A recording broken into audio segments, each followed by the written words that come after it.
They say the friend zone doesn't exist, just a way for people to make sense of rejection. Maybe they're right. But let me tell you, being in love with someone who only sees you as just a friend doesn't feel like fiction when you're living it. It feels like being stuck in a glass room, close enough to see them, to hear them, but never close enough to touch. Her name was Maya. We met in our second year of college. I don't remember the exact moment. Not what she wore, not what she said. But I remember how she felt.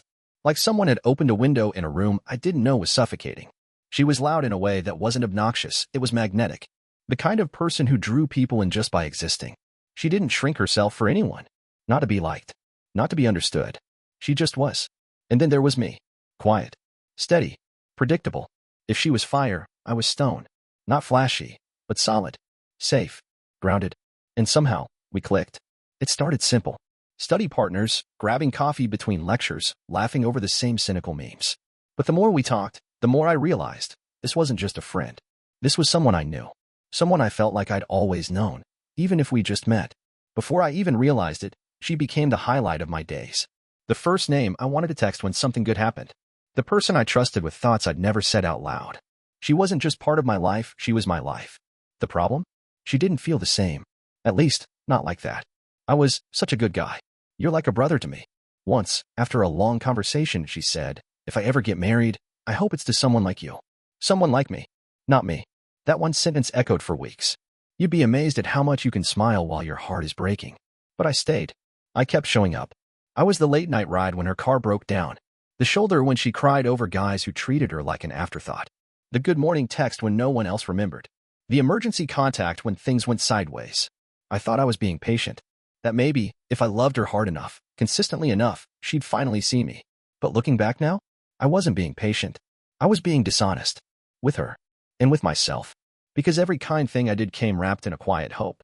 Maybe this time, she'll look at me differently. Maybe this time, she'll feel it too. But hope can be a heavy thing when it isn't shared. And here's what I didn't understand back then.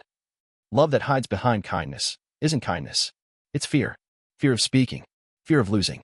Fear of changing what feels safe. And that fear? It was killing me slowly. I remember the night it all shifted.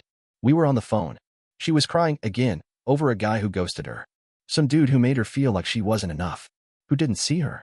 And I just sat there, phone pressed to my ear, heart in my throat. Not because of what she was saying, but because I couldn't take it anymore. She asked if I was okay. I lied. Said I was tired. But the truth? I wasn't tired. I was drowning in my own silence. So I took a breath and told her, Maya, I need to tell you something. I don't want this to ruin what we have, but I can't keep pretending. I've had feelings for you. For a long time. There was a pause. Not angry. Not cold. Just stunned.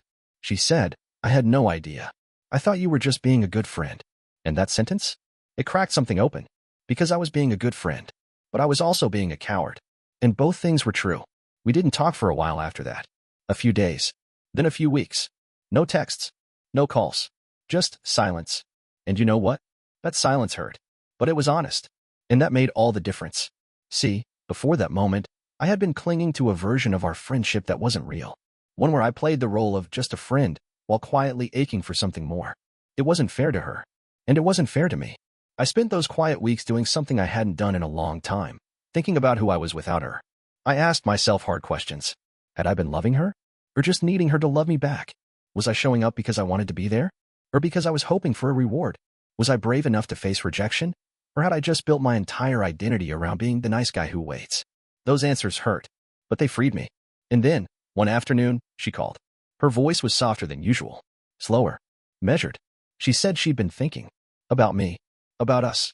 She said maybe, just maybe, she never gave herself permission to see me that way. Because I was always there. Always constant. Always safe. And sometimes, when something is so steady, you forget to notice how deeply it's holding you. She said, maybe I didn't fall for you before, because I didn't let myself. But now, I can't stop wondering what it would be like if I did. We didn't jump into anything right away. There was no dramatic kiss in the rain. No swelling music. No perfect movie moment. Just two people, sitting in their truth for the first time. We took it slow. Talked more.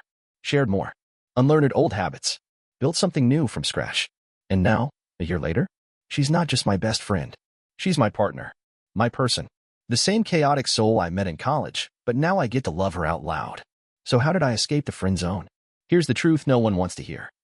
It wasn't about playing it cool. or acting like I didn't care, or waiting for her to come around. It was about stopping the performance, about being honest, even when it was uncomfortable, about choosing truth over fear. Because love that hides in silence, it dies in silence. And no matter how badly you want someone, you can't make them love you by pretending not to love them. You can't earn it. You can only offer it. So yeah, I risked everything. And yes, it could have ended differently. She could have said no. She could have walked away. And I would have had to live with that. But even if she had, I still would have gained something. Myself. Because choosing honesty means choosing self-respect. Choosing to stop shrinking yourself for someone else's comfort. Choosing to stop being almost enough for someone else and being completely enough for yourself. And sometimes, when you finally love yourself enough to speak your truth, the world answers back with exactly what you hoped for.